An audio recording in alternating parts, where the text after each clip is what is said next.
Psychology booklet part 2 മനഃശാസ്ത്രം ഒറ്റ നോട്ടത്തിൽ. 9th വൺ ശിശുവികാരങ്ങളുടെ പ്രത്യേകതകൾ. ഫസ്റ്റ് വൺ ക്ഷണികത, സെക്കൻഡ് വൺ തീവ്രത, തേർഡ് വൺ ചഞ്ചലത, ഫോർത്ത് വൺ വൈകാരിക ദൃശ്യത, ഫിഫ്ത്ത് വൺ ആവൃത്തി, സിക്സ്ത് വൺ ഇടവേള കുറഞ്ഞിരിക്കൽ. 10th വൺ കുട്ടികളിലെ പ്രധാന വികാരങ്ങൾ.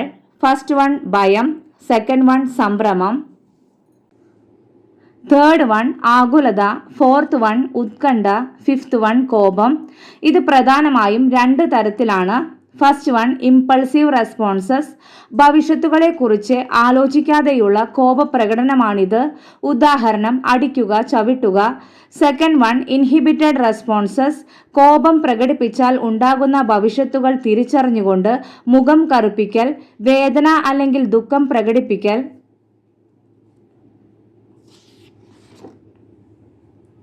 പരിസരത്ത് നിന്ന് മാറിപ്പോകൽ തുടങ്ങിയ മാർഗങ്ങൾ അവലംബിക്കുന്നതാണിത്.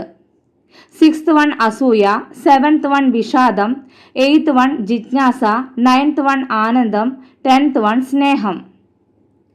നെക്സ്റ്റ് വൺ സംവേദനവും പ്രത്യക്ഷണവും. ആദ്യം നമുക്ക് സംവേദനം പഠിക്കാം.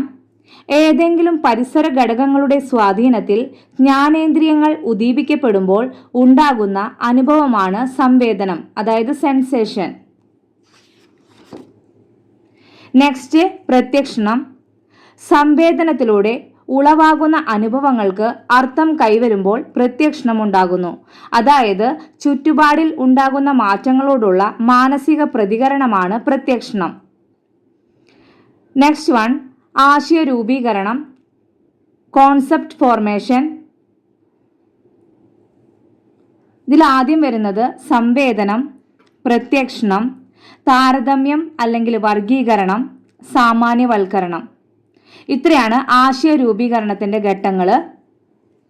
ഇത് കഴിഞ്ഞ കാറ്ററ്റ് എക്സാമിന് ഈ ക്വസ്റ്റ്യൻ വന്നിട്ടുണ്ടായിരുന്നു. അപ്പോൾ വെരി ഇമ്പോർട്ടൻ്റ് ആണ്. അപ്പോൾ എല്ലാവരും നന്നായി പഠിക്കുക.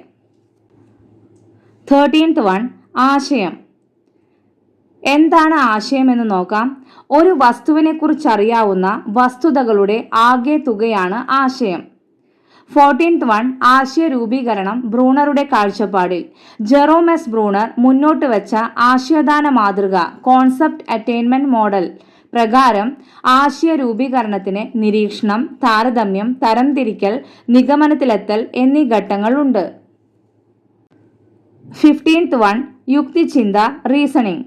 ഇതും കഴിഞ്ഞ കാറ്ററ്റ് എക്സാമിന് വന്നൊരു ക്വസ്റ്റ്യൻ ആണ്.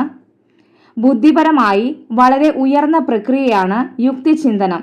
ഭൂതകാല അനുഭവങ്ങളെ പ്രശ്ന പരിഹരണത്തിനായി പുതിയ രീതിയിൽ ക്രമീകരിക്കുകയും യോജിപ്പിക്കുകയും ചെയ്യുന്ന ഉൽപാദനപരമായ, അതായത് പ്രൊഡക്റ്റീവ് ചിന്തയാണ് യുക്തിചിന്ത. 16th വൺ ആഗമന രീതി, ഇൻഡക്റ്റീവ് മെത്തേഡ്. നിരവധി ഉദാഹരണങ്ങൾ വിശകലനം ചെയ്ത് പൊതുതത്വം രൂപീകരിക്കുന്ന രീതിയാണ് ആഗമന രീതി, അതായത് ഇൻഡക്റ്റീവ് മെത്തേഡ്. 17th വൺ നിഗമന രീതി, ഡിഡക്റ്റീവ് മെത്തേഡ്.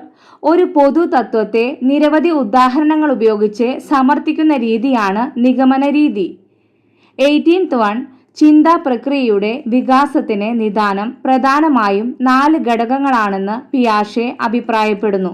ശാരീരികമായ പക്വതയാർജിക്കൽ, ബയോളജിക്കൽ മെച്യൂറേഷൻ, പ്രവർത്തനങ്ങൾ, ആക്ടിവിറ്റി, സാമൂഹിക അനുഭവങ്ങൾ, സോഷ്യൽ എക്സ്പീരിയൻസസ്, സന്തുലീകരണം, ഇക്വിലിബ്രേഷൻ. 19th വൺ പ്രശ്ന പരിഹരണ ഘട്ടങ്ങൾ. ഫസ്റ്റ് വൺ പ്രശ്നം തിരിച്ചറിയൽ, സെക്കൻഡ് വൺ പ്രശ്നം നിർവചിക്കൽ, തേർഡ് വൺ പരികൽപ്പനയുടെ രൂപീകരണം, ഫോർത്ത് വൺ പ്രശ്ന പരിഹാര തന്ത്രങ്ങൾ ആസൂത്രണം ചെയ്യൽ, ഫിഫ്ത്ത് വൺ വിവരശേഖരണം, സിക്സ്ത് വൺ അപഗ്രഥനവും നിഗമനവും, 7th വൺ വിലയിരുത്തൽ. 20th one algorithm.